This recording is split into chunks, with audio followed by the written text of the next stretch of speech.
Hello again. Welcome to another episode of Leading from Alignment with our good friend and coach, John Opalewski. How are you today, John? Jim, I'm doing well, Good. and we got to spend 15 minutes visiting We did. today, which is Yeah. the most time we've had to visit Yeah. before recording in a while, and it's just been 15 really good minutes. Yeah. It has been. Yeah. Hey, as I look at the video of you and I talking now, if you're listening to us, you don't get what I'm saying, but you may have noticed over the last 300 or so episodes, there might be a few new wrinkles.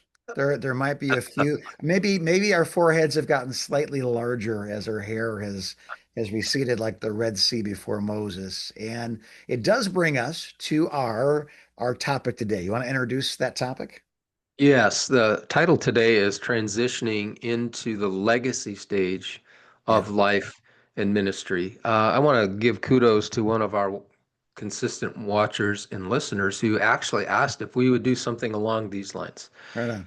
And so thank you to that listener and watcher. We appreciate you a ton. Jim, as I age, what is important to me has been shifting. Yeah. Yeah, sure. And I think there comes a point in life when the chase for paychecks and promotions and possessions no longer Yeah. does it for us. It just doesn't define us anymore. There's this deeper calling that comes as we age, and it's this question of what am I going to leave behind? Yeah. What am I gonna leave behind specifically for me in the most important relationships Yeah. in my life? Yeah. What are we going to leave behind? What are we depositing in the lives of our clients that will outlast us, so to speak? Yeah. And so that's what I want to talk about today, Jim. I wonder if you have any thoughts, just initial thoughts to it before we really get rolling here today. I heard somebody say once that the reason God's two greatest commandments are to love God and love people. He said, you may not understand it until you're on your deathbed, and then you'll understand that all the regrets you have come back Mm. to one of two things or both, right? Loving God more or loving people more. I wish that no one says wish I'd love God less. I wish I'd love people less. It's always if there's a regret in our lives at the end of it, is that we didn't do those two things well. So I that's my Yeah. thought is I think you're onto something. Yeah. So as I was thinking through this, I was going back in time, so to speak, when I had hair, Yeah. a beautiful head of hair, by the way. And we, we spend the early years of our lives focused on career, Sure. sometimes on reputation, Sure. Yeah. accumulating things, and as we age, we start to think about, and I've been thinking about what's important to me at this stage of my life. And I think this transition is natural. It's healthy. Um, Legacy and transitioning to this thought of, okay, it's not about production anymore, really. It's more about what am I leaving behind? Yeah. It's not it's I think it's healthy. I don't see it as a loss of productivity or a loss of relevance. I just think it's the normal course of life Yeah. because money and accomplishments fade, but legacy, like we're talking about legacy, Yeah. it endures. Um, Legacy is comprised, in my mind, of the seeds of faith and love and time that Yeah. we sow into other people. Yeah. I think of Paul passing the baton to Timothy and Yeah. Moses preparing Joshua and David, who had a vision to build this grand temple for the Lord, but that was realized not by him, but by his son. And so I see this just as the way of the world, Yeah. Jim. I know some folks, some pastors. I've asked pastors. I've been asked this question, but some pastors I've asked, "How long are you going to do this?" Well, till I'm dead. And Yeah. I don't suppose to speak for God in their lives, but I would encourage you to maybe rethink that strategy a, a little Yeah. bit. Um, So here's some indicators, Jim. Here's what I like to talk about today. Some indicators that the legacy stage might be starting to come upon you, Okay, some of the challenges of making that transition, and then just some practical good. items. Does that sound good? Do it. Love it. Yeah. All right. So I'm going to give you three signals Okay. that legacy, this whole idea of transitioning into the legacy stage might be coming closer to you. One, you have more interest in people than possessions. Hmm. Um, Coaching, discipling, passing along wisdom become more prominent in our thinking, Yeah. in our actions, sharing lessons of failures. Right. Um, Right. and stories of God's faithfulness so that the generation coming up behind us doesn't have to start from scratch. So what do you think about that first indicator, Jim? More interest in people than possessions. Absolutely true. Yeah. And again, I think one of the blessings of being a coach, it's not, it's not the money and the fame. It's when your friend succeeds. And they Yes, succeeded because what took you 30 years to learn took you 30 minutes to teach, and they got it. And so now they know how to deal with that difficult person. What the difference between a wolf and a wounded sheep is. They they they start to believe in their dreams the first time they dream them, not the 10th time they let the pitch go by and never swung the bat. Because right. that's yeah, I mean, maybe father's too strong a word, but it's not an unbiblical word. That to be a father to a younger pastor, a spiritual father, is such a Yes, you just love it. And there's no competition, is there? There's no their church got bigger than mine. Like, oh, I'm jealous. It's like I'm proud. Maybe when I was 100%. younger, I competed with my brothers, but as a father, I'm proud of my sons. And Yep. some of my sons are older than I am. But you know what I mean, in a sense of being um, a voice in their lives. It is such a joy because we bled for it and we fought for it, and we had our mentors and we had our tormentors, and we Yes, learned we both did. ways. But now to be that voice in somebody's life, it is a greatly rewarding hour of any day spending with somebody that way. Yeah. Yes. Yeah, some of our coaches who still pastor churches have told me, my wife has told me, I want you to do more coaching because you're happier when you're coaching. Yeah. And they tell me it's a breath of fresh air for them. Here's Yeah. another indicator that you might be nearing the legacy stage, and that's more concern about contribution than consumption. Yeah. Let me explain that for a minute. You're finding more joy in giving and living with an open hand. Yeah. This idea of laying up treasure in heaven is becoming larger and larger in Yeah. your view. You know this realization that whatever God has blessed you with is not for you only to spend on yourself, Yeah. but also to be generous toward others. That could be money, but it also could be your time. Yeah. It could be your your gift. Um, and you know, so how that works in my life um, is I crave time with my kids more and more, Yeah. with my grandkids, Grandkids. That's the other one. Yeah. and um, and there's just because I see the finish line is now starting to, you know, in the distance. Hopefully, it's in the far, but it's in the distance. I can see it. Yeah. Yeah. And so I think it has to do with this whole idea that, hey, I care more about those things than I do about building something huge. So what do you think about that second indicator, Jim? I'm kind of chuckling because I remember missing some of my kids' sporting events because I was building a church. I Yeah. can't be there. I've got a wedding, I've got a funeral, I've got to prepare for this, I got to deal with that. I have a deacons meeting. I don't think I've missed a single one of my grandkids' flag football, t-ball, practices. Not I don't mean, they're Yeah. not like their games or their tournaments. I miss tournaments for my Yeah. kids. I don't miss practices because again, you begin to realize how important your voice is and how enjoyable it is to Mhm. be that voice. And I Yeah. I agree. I think that thought of I don't know that thought of being a consistent pile of love with skin on it, regardless of your Yeah. kids, your grandkids, or the neighbor.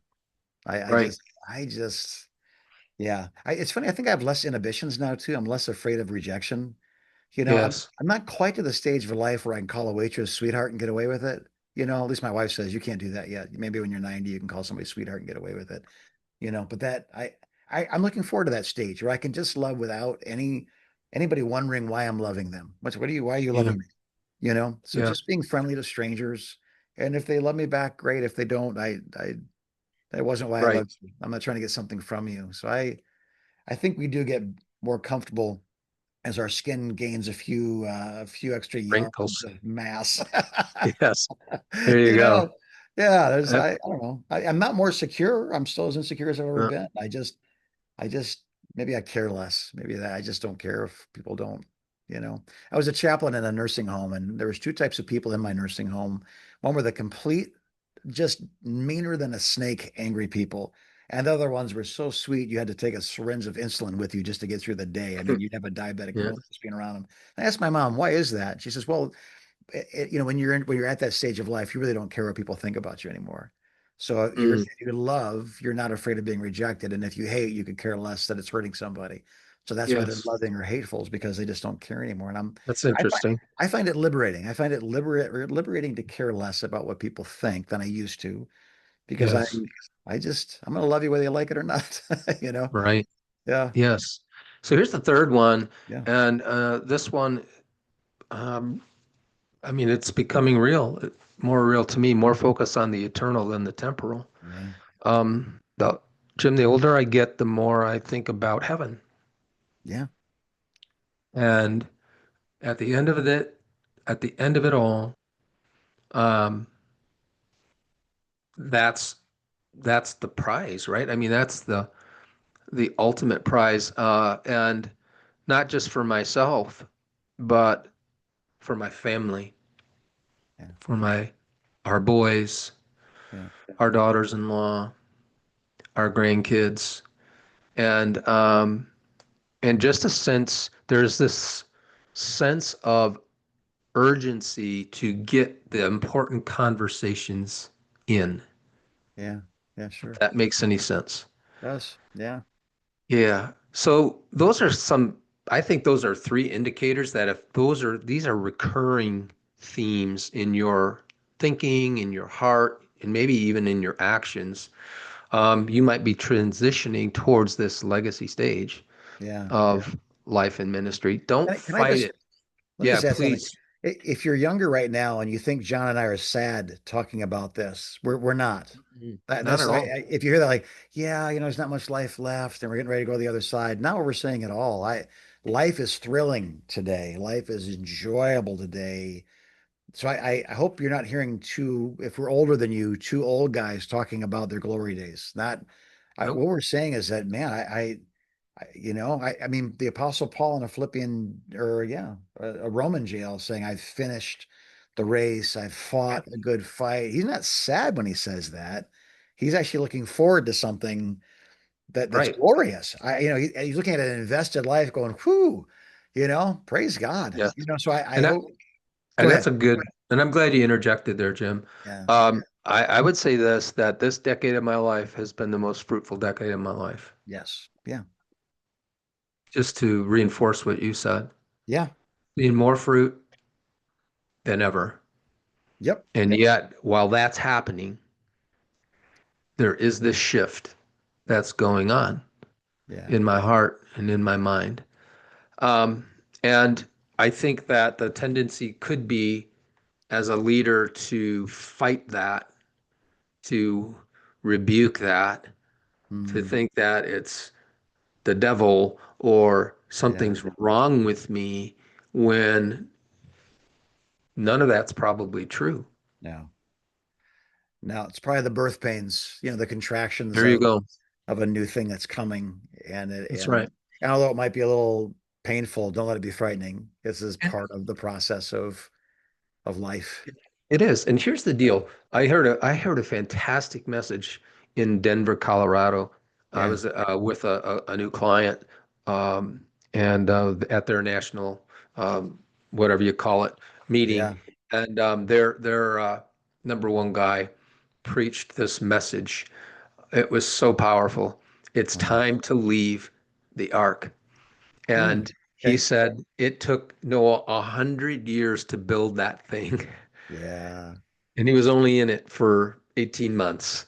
And God Right, says, time to leave. right, right. And he said something I'll never forget. He said, you know what? As scary as it is to leave the ark, he says that's where God's got blessing out there, wherever that is for Right. you. There's Yeah. anointing out there. There's blessing out there. There's Mhm. something more out there than what you're currently experiencing. So, all Yeah. that to say, yeah, I'm not sad about this. Yeah. I am just reflective about Yeah. this. And I want to help pastors who are starting to feel some of these birth pains, as you mentioned. Here's some of Yeah. the challenges in this whole idea of transitioning to legacy. Here's one: redefining your identity apart from being productive. Yeah. Yeah. We talked several times on the podcast about our core identity versus our peripheral Yeah. identity. If you belong to Jesus, that's your core identity. You're an adopted son or daughter. That's who you are. It's not about your core identity is not about what you do, it's about who you belong to. Yeah. Your peripheral identity is what you do for a living. Hmm. What you do for Jesus, that's not your core, that's your peripheral. And so there's going to be some challenges with that. And I've observed that with some folks that I know that have moved on from being a lead pastor, and now they're not certain who they are. Yeah. And they've wrapped a lot of their identity, their core, in what they did, Yeah. and now that they're not doing that anymore, it's a real wrestling match for them. So that Sure. definitely is a I challenge. Here's understand another that. one, Yeah.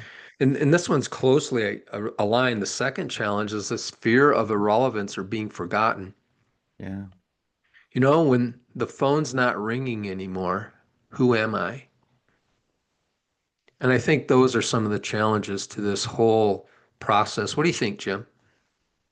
Yeah. I remember saying to people like superintendents, hey, when you retire, if you can make some time for me, I have questions for you, only to find out, well, which day do you want to meet? My phone never rings anymore. I was really Mm, surprised by that because I've been waiting in line for years to have a relationship with people. And, when the meetings are all done and the obligations are finished, they were surprised that some of them were surprised. Yeah, the phone doesn't really ring anymore. I was shocked by right. that. So, yeah, I think irrelevance or being forgotten. I mean, let's just be honest. 100 years from now, I don't know that I'll. Nobody will remember us Yeah, probably, I don't.